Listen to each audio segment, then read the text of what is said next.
సరికి ఇటు తెలంగాణలో లోక్సభ ఎలక్షన్స్ అయితే పూర్తయ్యాయి. సో, ఇక్కడ పరిస్థితి ఏంటి? అలాగే కేసీఆర్ గారు ఒక ప్రెస్ మీట్‌లో మనం చెప్పడం చూసాం. నేను కూడా ప్రధానమంత్రి రేస్‌లో ఉన్నాను అని చెప్పేసి. అంటే అది ఏ విధంగా అంటారు? అది స్టేట్మెంట్ పూర్తిగా చేసుకుంటే అర్థమవుతుంది.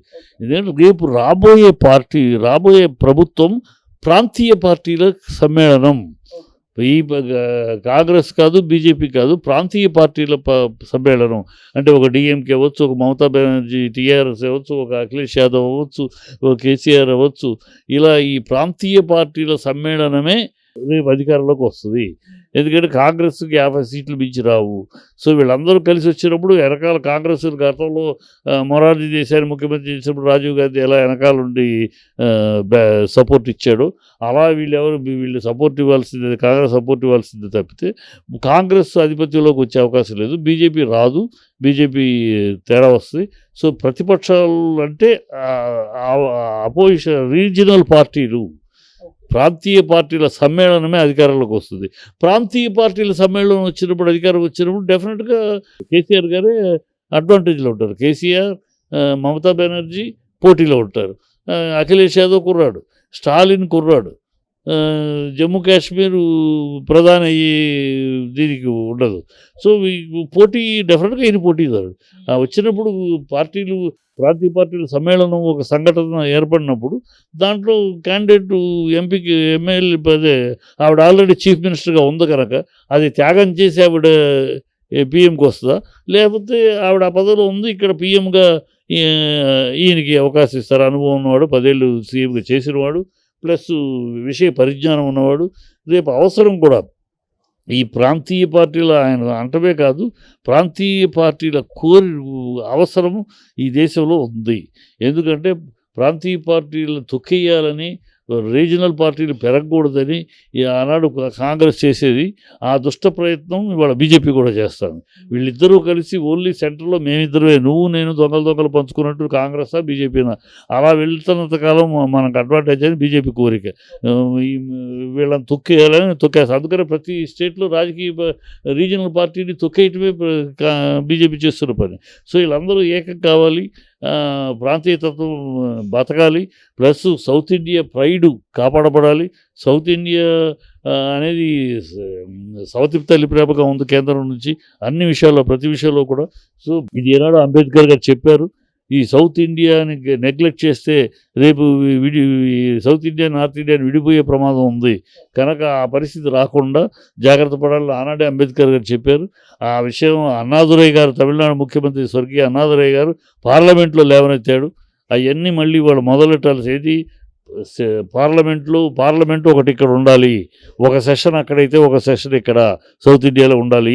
పార్లమెంటు అక్కడే ఉన్న మొత్తం నార్త్ ఇండియన్స్ అక్కడ టైపిస్ట్ కాడి నుంచి అందరూ వాళ్ళే. అక్కడ ఒక వర్షన్, ఇక్కడ ఒక వర్షన్, ఇక్కడ స్టాఫ్, ఇక్కడ మనుషులు బతుకుతారు కదా. ఇక్కడ వాళ్ళకి ఉద్యోగాలు అంటే 700 కోట్లు ప్రభుత్వానికి పెద్ద విషయం కాదు. ఇంకో కొత్త పార్లమెంట్ ఇక్కడ సౌత్లో కడితే ఇవాళ ఎక్విప్మెంట్స్, టెక్నాలజీ పెరిగింది.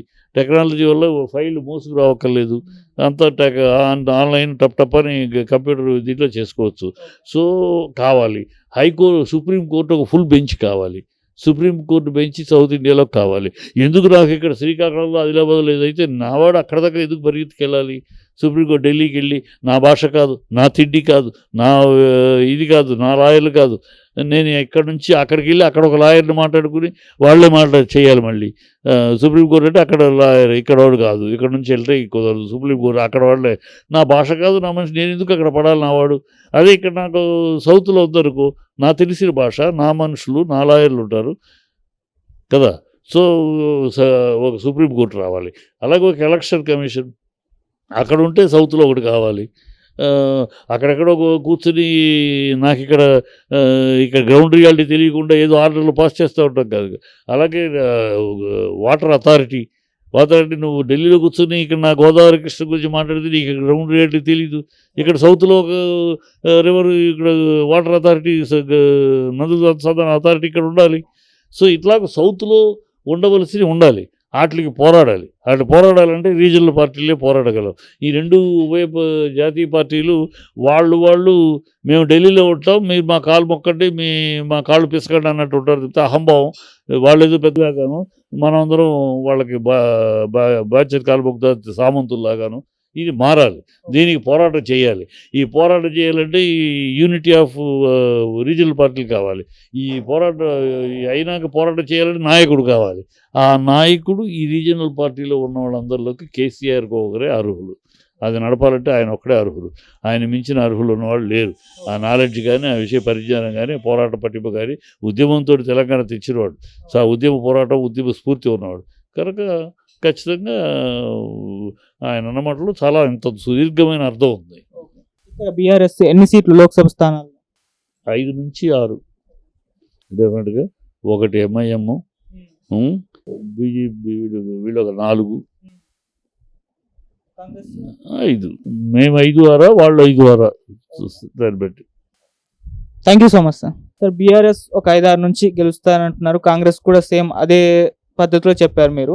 మరి ఏ లెక్క ప్రకారం చెప్పారు, ఎక్కడెక్కడ అంటారు సార్? ఎక్కడెక్కడ ఏ లెక్క ప్రకారం 2 ఉన్నాయమ్మా. ఓట్లు అడిగే తీరులో వీళ్ళు బీజేపీ 12, 16 ఉండే నోటికి వచ్చిన అంకె చెప్తున్నారు. కానీ బీజేపీ వాళ్ళు ఓట్లు ఏమని అడుగుతున్నారు?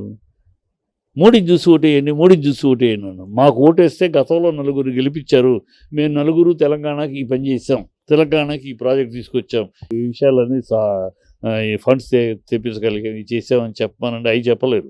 ఎందుకు చేయలేదు? ఏమీ చేయలేదు కనుక ప్రజలు అది గుర్తిస్తున్నారు. వీళ్ళు 4 సార్లు 4 మందిని గెలిపించాం పోయినసారి మోడీ పేరు మీద. ఏం చేశారు తెలంగాణకి?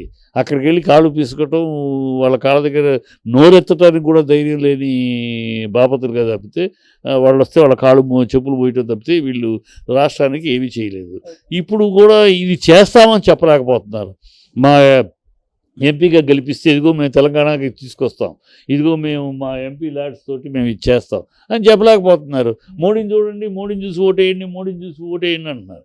మోడీని చూసి ఓటేయడానికి మోడీ అక్కడ కూర్చుంటాడు, ఇక్కడ మీరు ఏం చేశారనేది అడుగుతారు.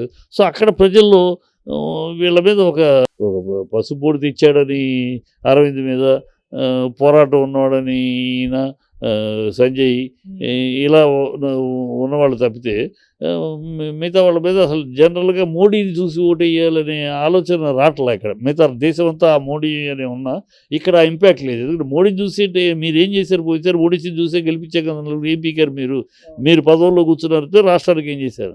అది కాంగ్రెస్ మీరు ఇప్పుడు కలిసి ఉన్నారు తప్పితే మీరు కేవలం ఎన్నికల కోసం కలిసి ఉన్నారు. రేపు ఎన్నికలు అయిపోగానే మీరు మూడు వర్గాలు అవుతారు. ఆల్రెడీ నువ్వే చెప్తివి. నా నెక్స్ట్ ముఖ్యమంత్రి కోమటిరెడ్డి వెంకటరెడ్డి, ఆయన నాకన్నా అర్హుడు అని చెప్తున్నారు. సో రెండో కృష్ణుడు రెడీ చేస్తారు. మీ అధిష్టానం ఆల్రెడీ హింట్ ఇచ్చింది, అందుకని రేవంత్ రెడ్డి చెప్పేస్తారు రెండో ఈ కృష్ణుడు రెడీ. సో వీళ్ళు రెండో కృష్ణుడు మూడో కృష్ణుడు తయారవుతారు. ఈ హామీలు ఇవి చేయట్లేదు. ఆ టైంలో ఏదో ఒక ధరణి, ఒక దళిత బంధు ప్రాజెక్ట్స్లో కాస్త దెబ్బ కొట్టింది, దాంతో వచ్చేసారు తప్పితే వీళ్ళని కావాలని కానీ కోరుకోలేదు ప్రజలు. సో ఇప్పుడు వీళ్ళు అందరిలో ఈ 5 నెలల్లోనే చాలా వ్యతిరేకత వచ్చేసింది. వీళ్ళ భాష, వీళ్ళ కార్యక్రమాలు, ఆ రేవంత్ రెడ్డి చిల్లర భాష, అసలు కేసీఆర్ లేకపోతే ఉందా తెలంగాణ? ఆ రోజు ఎక్కడున్నావు రేవంత్ రెడ్డి? నువ్వు తెలంగాణ కోసం ఆ రోజు నువ్వు ఎక్కడున్నావు? వెంకటరెడ్డి మీరైతే ఎక్కడున్నారు? తెలుగుదేశం దుప్పట్లు దాక్కున్నాడు రేవంత్ రెడ్డి. తెలుగుదేశం ఏమో 2 కళ్ళ సిద్ధాంతం అంటే ఆ దుప్పట్లు దాక్కున్నావు. మీకు అసలు తెలంగాణ గురించి మాట్లాడే అర్హత యోగ్యత మీకు ఎక్కడిది? మీరు ఏం చేశారు? ఆనాడు తెలంగాణను వద్దన్నది మీ రాజశేఖర రెడ్డి ముఖ్యమంత్రి. ఆనాడు తెలంగాణ అసెంబ్లీలో అవమానించింది మీ కిరణ్ కుమార్ రెడ్డి, మీ కాంగ్రెస్. ఆనాడు పివి నరసింహ గారు తెలంగాణ వాడు ప్రధానమంత్రి అయితే ఆయనకి స్థలం కూడా ఇవ్వకుండా ఆయన్ని అగౌరవపరిచి ఢిల్లీలో భారతీయ దేశాన్ని దీంట్లో కూడా ఎంటర్ అవ్వకుండా, కాంగ్రెస్ భవన్లోకి ఎంటర్ కూడా అవనివ్వకుండా ఆయనకి సమాధికి స్థలం కూడా ఇక్కడ అవమానించింది మీరే. ఆ తెలంగాణ మనిషి సీఎంగా ఉన్నప్పుడు ఆ అంజయ్యని అవమానపరిచింది, అందరి ముందు హీనంగా మాట్లాడింది ఆనాడు రాజీవ్ గాంధీ. మీ సో తెలంగాణ వాళ్ళని నిరంతరం అవమానించిన వాళ్ళు, నిరంతరం ఆనాటి నుంచి ఈనాడు తెలంగాణ అవమానించి మిమ్మల్ని గెలిపించి అక్కడ కాంగ్రెసే రాదు, కాంగ్రెస్ జీరో, మిమ్మల్ని గెలిపించి ఏం ప్రయోజనం? గెలిపించే వల్ల ప్రయోజనం ఏముంది? వేస్టు అని వాళ్ళు ఆల్రెడీ ప్రీ అయ్యారు. సో ఇప్పుడు బీఆర్ఎస్ని ఎందుకు అంటున్నారంటే బీఆర్ఎస్ ఒకటే తెలంగాణ గళాన్ని వినిపించగలదు. తెలంగాణ గళం అనేది ఘనంగా వాళ్ళు ఢిల్లీలో గల్లీలో తెలంగాణ గళం వినపడాలంటే బీఆర్ఎస్ ఒకటే. కాంగ్రెస్ అనేది వాళ్ళ రాహుల్ గాంధీ గళమును ఇదిగో మణిశంకర్ అయ్యారు పాకిస్తాన్ మనం భయపడాలంటున్నాడు. ఈ గళాలు తప్పితే వీళ్ళు తెలంగాణ గళం వినిపించరు. దమ్మున్న ధైర్యం ఉన్న తెలంగాణ గళం వినిపించరు. బీజేపీ మాట వెళ్తే యూపీని చూడండి, గుజరాత్ గళం ఉంటుంది, యూపీ గళం ఉంటుంది. అంతేగాని తెలంగాణ గళం తెలంగాణ అని ఘనంగా రూమ్ చేసుకుని మాట్లాడేదాము వీళ్ళకి లేదు. సో బీఆర్ఎస్ ఒక్కటే తెలంగాణ అని ఆ తెలంగాణ యాస భాష ఘోష తెలంగాణ సంస్కృతి సాంప్రదాయం అన్నిటి మీద ఒక పట్టుండి తెలంగాణ కోసం ఆనాటి నుంచి ఈనాటి దాకా ఎన్ని అవమానాలు ఎన్ని ఘోరాలు ఎన్ని ఈ జరిగినా కూడా దానికోసం పట్టుబడి నిలబడింది కేసీఆర్ బీఆర్ఎస్. కనుక ప్రజలు వాళ్ళకి తెలంగాణను గెలిపించుకోకపోతే బీఆర్ఎస్ని గెలిపించుకోకపోతే తెలంగాణను ఓడించినట్టు అవుద్ది. తెలంగాణ గళం ఢిల్లీలో వినపడకుండా పోద్ది. వీళ్ళు తొక్కేస్తారు, తెలంగాణను తొక్కేస్తారు. ఈ సిగ్గు లేకుండా సోనియా ఇచ్చింది తెలంగాణ అంటారు. సిగ్గుందా వీళ్ళకి? వీళ్ళ ముఖ్యమంత్రి నేను బతికుండా రానివ్వను రాజశేఖర రెడ్డి, వీళ్ళ ముఖ్యమంత్రి అసెంబ్లీలో దిక్కున్న తోడు చెప్పుకుంటూ అవమానించాడు దీన్ని. వీళ్ళు మేము తెచ్చామని సిగ్గుండాలుగా మాట్లాడటానికి 32 మంది ఎంపీలు ఆయన పార్లమెంట్లో ఏకం చేసి నిలబడితే తల వంచి ఇచ్చారు.